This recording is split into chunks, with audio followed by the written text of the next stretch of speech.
Nagbenta ng malaking halaga ng ginto sa unang 6 na buwan ng 2024. Isang hakbang pangakilalanin bilang pinakamalaki sa merkado ng precious metals. You are spending our money like water. Kami ang maasawa ko nagtrabaho sa gobyerno, nakataya. Tingnan mo naman yung pera. Kinuha ninyo. GSI, PhilHealth.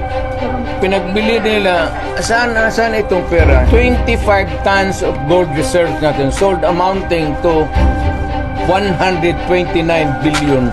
Sa Congress may resolution, tapos i-bill that would correspond with it. There's an explanation of how the money is going to be spent. Yung Maharlika, sila lang nakaalam nito. Kaya nitong 25 tons, alam ba ng military yan? Kayo bang mga military pati polis, hanggang kailan kayo magsuporta ng drug addict na presidente?